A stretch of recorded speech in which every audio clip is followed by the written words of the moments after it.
আমরা যদি কাউকে ইমেল করতে চাই তাহলে দেখতে পারবো যে 25 MBর উপরে কোনো ফাইল সেন্ড করা যাচ্ছে না। তো আজকে এমন এক পদ্ধতি দেখিয়ে দিব যে পদ্ধতির মাধ্যমে আপনারা 10 জিবির উপরেও ফাইল সেন্ড করতে পারবেন।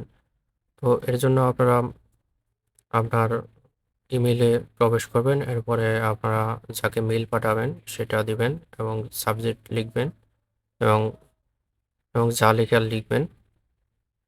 এরপরে যদি অ্যাটাচড ফাইল করেন তাহলে দেখতে পারবেন যে 25 MBর উপরে ফাইল কোনোভাবেই সেন্ড করা যাচ্ছে না।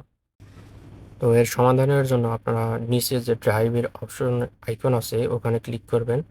তারপরে আপনারা ফাইল যেখানে রেখেছিলেন, যে গুগল ড্রাইভে রেখেছিলেন, ওখান থেকে আপনারা ফাইলটি সিলেক্ট করবেন। সিলেক্ট করা শেষ হয়ে গেলে আপনারা যদি এখন সেন্ড বাটনে ক্লিক করেন, আপনার ফাইলটি আপনার দেওয়া ইমেইলে চলে যাবে।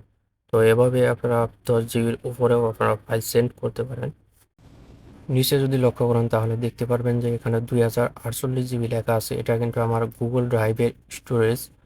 তো এই আমি 2048 জিবি সম্পূর্ণ ফ্রিতে পেয়েছি, এবং কিভাবে পেয়েছি এটা সম্পর্কে যদি জানতে চান এবং আপনারাও যদি পেতে চান তাহলে কমেন্ট করে জানান, আমি এই বিষয়ে ভিডিও দেওয়ার চেষ্টা করব।